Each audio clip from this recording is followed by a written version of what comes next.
اعوذ باللہ من الشیطان الرجیم بسم اللہ الرحمن الرحیم۔ ہم میں سے کون ہے جو انگلینڈ کو نہیں جانتا، جو یو کے کو نہیں جانتا، یا کسی نے انگلستان کا نام نہ سنا ہو؟ یہ وہی انگلستان ہے جس نے 1857 سے لے کر 1947 تک بر صغیر کے مسلمانوں پر ظلم و جور کے پہاڑ توڑے۔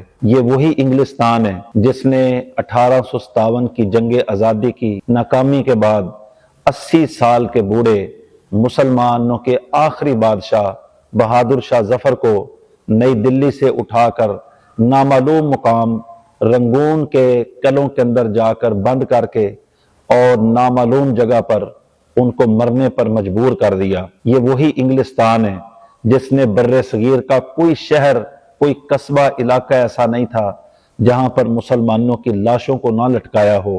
گوا سے لے کر چٹاگانگ تک اور گوادر سے لے کر لاہور کے واگا کے بارڈروں تک، شہروں تک، ہر جگہ پر مسلمانوں کو انتقام کا نشانہ بنایا۔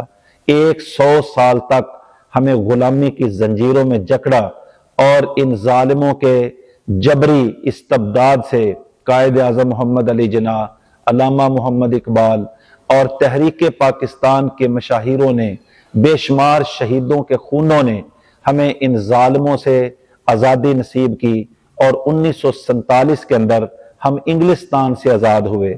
میرے عزیزوں، پاکستانیوں، ہماری میموری بہت کمزور ہے، ہماری یادداشت بہت چھوٹی ہے۔ ہم بھول گئے ہیں کہ ہم نے آزادی انگلستان سے لی تھی۔ کیوں بھول گئے؟ کہ آزادی حاصل کرنے کے بعد بھی پاکستانیوں کے زعماء کا، پاکستانیوں کے لیڈروں کا ان کے ساتھ بڑا گہرا تعلق رہا۔ جو بھی پاکستان سے باغی ہوا، جو پاکستان کا سرکش ہوا، جو پاکستان سے بیزار ہوا، جو پاکستان سے متنفر ہوا، جس کے دل و دماغ کے اندر پاکستان کے خلاف غداری کے جراثیم پھیلے، وہ بھاگ کر پناہ لینے کے لیے ہمیشہ لندن کے اندر جاتا ہے۔ لندن اسی انگلستان کا دارالحکومت ہے، اسی یونائٹڈ کنگڈم کا دارالحکومت ہے، اسی انگلستان کے رہنے والوں کا دارالحکومت ہے۔ وہ لوگ بدل نہیں گئے۔ یہ وہی انگلستان ہے جو پوری دنیا کے اندر چوروں کی نانی اماں مانی جاتی ہے۔ پوری دنیا سے چور بھاگ کر جب بھی جاتے ہیں، صرف پاکستان کے نہیں، ساری دنیا کے چور جب بھی بھاگ کے جاتے ہیں وہ لندن کے اندر ہی جائیں گے، انگلستان کے اندر ہی جائیں گے۔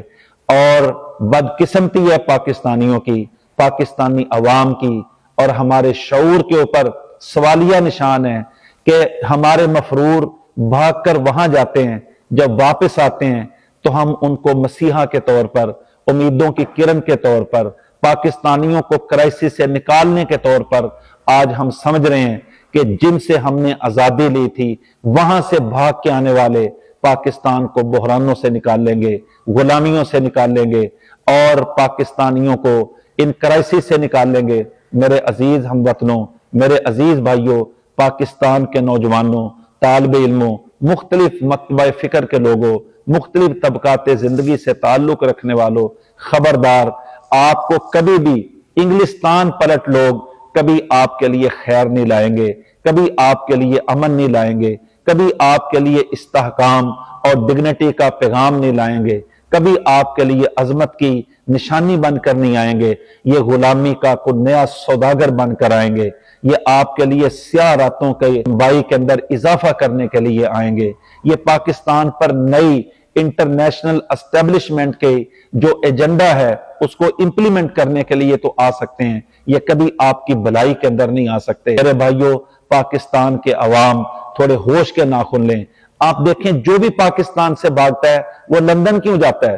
اگر کوئی بی ایل اے کا مفرور بھاگتا ہے تو لندن جاتا ہے، اگر کوئی کراچی کا غدار بھاگتا ہے تو لندن جاتا ہے، اگر کسی وزیر اعظم کے بچوں کی پرورش ہو رہی ہے تو لندن کے اندر ہو رہی ہے، اگر کوئی 3 مرتبہ وزیر اعظم رہنے والا بھاگ کے جاتا ہے اپنی بیماریوں کے جھوٹے بہانے بنا کر، وہ لندن کے اندر جا کر مقیم رہتا ہے اور وہاں جائیدادیں بنا لیتے ہیں۔ ایک بہت بڑی نشانی آج میری یاد رکھیں اور اپنے دل و دماغ کے اوپر پیوست کر لیں، ہمارے جس لیڈر کی اور جس اسٹیبلشمنٹ کے بڑے سے بڑے کی بھی جس کی جائیدادیں لندن کے اندر ہیں، جو بھاگ بھاگ کر لندن جاتے ہیں، جو ریلیکسیشن کے لیے لندن جاتے ہیں، جو آرام کے لیے لندن جاتے ہیں، جو سستانے کے لیے لندن جاتے ہیں، پاکستانیوں اس کو ریجیکٹ کرنا عقل کی علامت ہے، اس کو رد کرنا قومی تشخص کی علامت ہے، اس کو رد کرنا انشاءاللہ پاکستان کے استحکام کا سبب کی علامت ہے۔ ہم انشاءاللہ مستقبل کے اندر مجھے امید ہے اس بڑی نشانی کو یاد رکھیں گے اور لندن پلٹ لوگوں کے ساتھ کبھی محبت اور ہمدردی کا اظہار نہیں کریں گے۔ اللہ رب العالمین ہمیں سمجھ کر سچا پکا محب وطن پاکستانی بننے کی توفیق عطا فرمائے۔